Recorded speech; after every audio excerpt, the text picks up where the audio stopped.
তো গাইজ আজকে আমি গেছিলাম হচ্ছে কলেজে, ঠিক আছে। এবার অনেকদিন পর আজকে একটু স্কুলে যাওয়ার ইচ্ছে হলো, স্কুলের স্যার ম্যাডামদের সাথে দেখা করবো বলে, ঠিক আছে।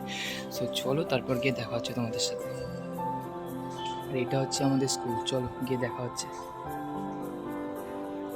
আর এই যে এটা হচ্ছে আমাদের স্কুলের গেট, ঠিক আছে। এদিক দিয়েও ঢোকা যায়, এদিক দিয়েও ঢোকা যায়। চলো স্কুলের ভিতরে গিয়ে কথা হচ্ছে। আর এটা হচ্ছে সেই সিঁড়ি যেখান দিয়ে আমি অনেকবার আচার খেতে খেতে পড়েছি, বুঝেছো। এবার যাচ্ছি আমাদের সেই ক্লাসরুম, চলো গিয়ে দেখা হচ্ছে, যেখানে আমরা আড্ডা মারতাম বেশিরভাগটাই। এটা হচ্ছে সেই ক্লাসরুম যেখানে আমরা বসে, যখন আমাদের ক্লাস থাকতো না তখন আমরা এই ক্লাসটায় বসে আড্ডা মারতাম। আর এখন পুরো কী অবস্থা হয়ে রয়েছে গাছ দেখো। আর এখন যাব সেই ক্লাসরুমটায় যেখানে আমরা ক্লাস করতাম, চলো। আর এটা হচ্ছে সেই ক্লাসরুম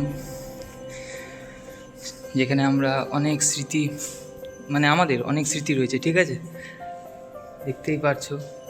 আর আরেকটা ইন্টারেস্টিং জিনিস তোমাদেরকে দেখায়, সেটা হচ্ছে দেখো এখানে কি লেখা, SOUMIK। কেউ একজন হয়তো আমার নামটা লিখেছিল, ও হ্যাঁ অরিত্র লিখেছিল।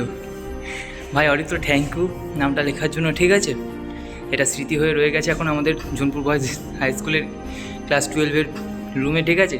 থ্যাংক ইউ সো মাচ ভাই নামটা লেখার জন্য। প্রতিটা বেঞ্চ এখন ধুলোয় পড়ে আছে গাইস, প্রতিটা বেঞ্চ।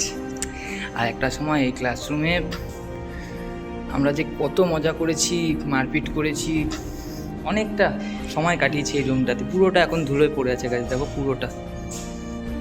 চলো এবার একটা তোমাদের বাইরের দৃশ্য দেখে আমাদের এইচএসের রুম থেকে, মানে আমাদের এইচএসের যে ক্লাস 12-এর যে রুমটা, সেটার উপর থেকে আমাদের স্কুলের পুরো ভিউটা দেখাই। এইটা হচ্ছে সেই গাছ, দেখো এই যে পুরো উপরের ভিউটা দেখো, এই দেখো সেই স্কুল, পুরো স্মৃতি। তো গাইস চলো এখন বাড়ি যাওয়ার পালা, ঠিক